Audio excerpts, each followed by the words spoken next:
ചുവപ്പിന് ജരാനര ബാധിച്ചാൽ കാവി നിറമായിത്തീരും എന്നൊരു ചൊല്ലുണ്ടല്ലോ.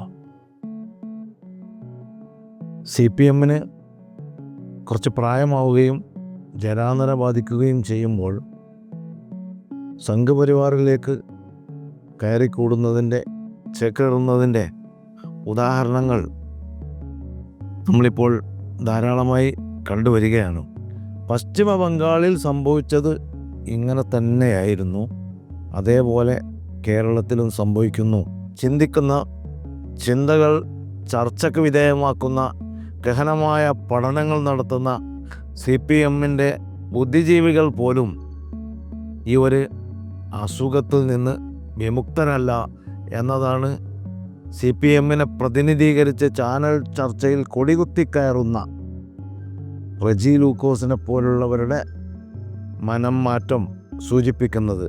ഇന്നലെ വരെ CPM പോരിശ ശക്തമായി പറയുകയും RSSനെയും മറ്റും ചെറുക്കുകയും ചെയ്തിരുന്ന, BJPയെ വിമർശിക്കുകയും ചെയ്തിരുന്ന ഒരാൾ പെട്ടെന്ന് കൂടുമാറി ഇപ്പുറത്ത് വരികയും ഞാനിനി BJPയെയാണ് പ്രതിരോധിക്കുക എന്നൊക്കെ പറയുകയും ചെയ്യുമ്പോൾ അതുണ്ടാക്കുന്ന ഒരു പ്രതിഫലനം ചെറുതായിരിക്കുകയില്ല.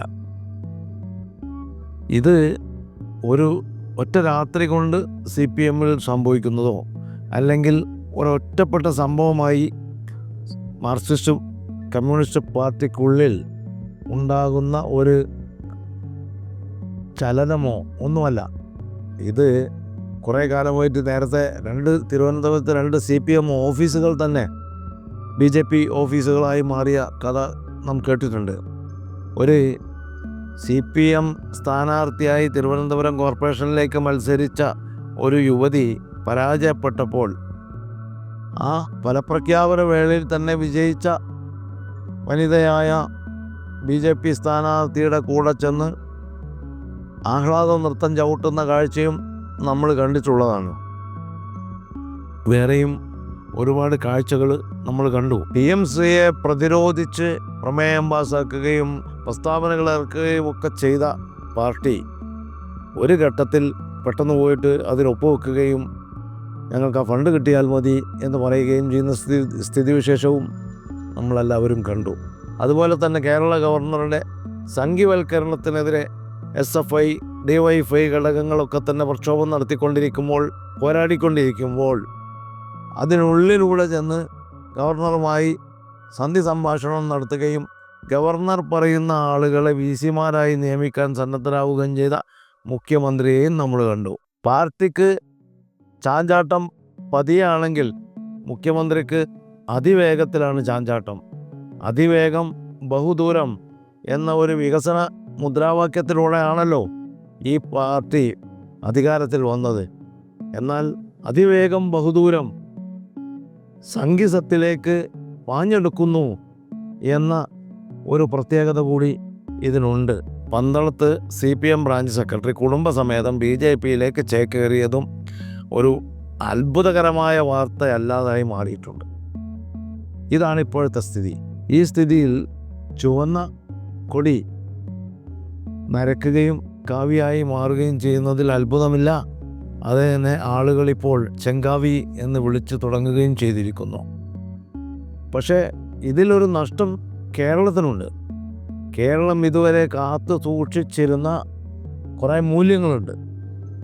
ആ മൂല്യങ്ങൾ അടിയുറച്ച് നിന്നുകൊണ്ടാണ് സംഘപരിവാറിനെ കേരള സംസ്ഥാനം പ്രതിരോധിച്ചുകൊണ്ടിരുന്നത്. ആ പ്രതിരോധത്തിൻ്റെ ഭാഗമായിട്ടാണ് കേരള ജനത മാസീവായിട്ട് ഇടതുപക്ഷത്തിന് വോട്ട് ചെയ്ത് വിജയിപ്പിച്ചത്. ഇവർ സംഘപരിവാറിനെ എതിർത്തുകൊള്ളും, പ്രതിരോധിച്ചു കൊള്ളുമെന്ന വിശ്വാസമായിരുന്നു അതിന് പിന്നിൽ. പക്ഷെ ഉണ്ടായതോ സംഘപരിവാറിൻ്റെ താല്പര്യങ്ങൾക്ക്, പ്രത്യേകിച്ച് പോലീസ് സേനയിൽ അങ്ങനെ എല്ലാ താല്പര്യങ്ങൾക്കും അതിനനുഗുണമായി നിന്നുകൊടുക്കുന്ന ഒരു പോലീസ് സേനയാണ് ഇവിടെ വാർത്തെടുക്കപ്പെട്ടത്.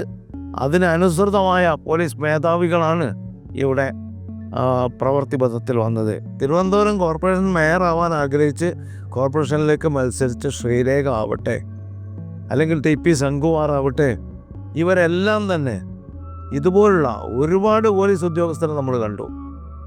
ഇപ്പോഴും അത്തരം പോലീസ് ഉദ്യോഗസ്ഥന്മാരുണ്ട്. അവർക്കെതിരെ നടപടിയെടുക്കുവാനോ ഒരു പോസ്റ്റ്മോർട്ടം നടത്തുവാനോ മുതിരാത്ത ഗവൺമെൻറ് അത്തരം സമീപനങ്ങൾ ആഗ്രഹിക്കുക പോലും ചെയ്യുന്നില്ല എന്നത് വിചിത്രമായിരിക്കുന്നു. അപ്പോൾ ഇവിടെ നടപ്പിലായിരിക്കുന്നത് ഇൻഡയറക്റ്റ് ആയിട്ടുള്ള ഒരു സംഘപരിവാർ ഭരണം തന്നെയാണ്.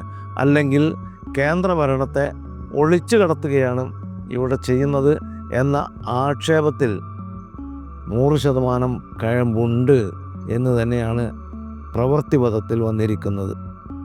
അല്ലെങ്കിൽ സംഘിവൽക്കരണം ഇവിടെ സർവത്ര വ്യാപകമായി നടന്നുകൊണ്ടിരിക്കുന്നു എന്ന ആരോപണം ശരിയാണ് എന്നാണ് വരുന്നത്. മാറാട് കലാപം പോലുള്ള സംഭവങ്ങൾ മുസ്ലിം സംഘടനകളുടെ തലയിൽ കെട്ടിവെക്കാൻ വെമ്പൽ കൊള്ളുന്ന CPM നേതാക്കളും ഈ ഒരു പരുവത്തിൽ തന്നെയാണ് കാര്യങ്ങളെ കൊണ്ടെത്തിക്കുന്നത്. ഇതേ വണ്ടി തന്നെയാണ് തള്ളി നീക്കി കൊണ്ടുപോകുന്നതും കേരളത്തെ മൊത്തത്തിൽ വിനാശത്തിലേക്ക് നയിച്ചുകൊണ്ടിരിക്കുന്നതും. CPMലുള്ള ആത്മാർത്ഥതയുള്ള സഖാക്കൾ, 10,000-കണക്കിന് സഖാക്കൾ, അവർ ഈ വസ്തുത എപ്പോൾ തിരിച്ചറിയുന്നുവോ, എപ്പോൾ CPMനെ രക്ഷിക്കാൻ രംഗത്തിറങ്ങുന്നുവോ, അപ്പോൾ മാത്രമേ അവർ രക്ഷപ്പെടുകയുള്ളൂ, മാർക്സിസ്റ്റ് പാർട്ടി രക്ഷപ്പെടുകയുള്ളൂ, കേരളം രക്ഷപ്പെടുകയുള്ളൂ എന്ന് മാത്രമേ പറയാനുള്ളൂ.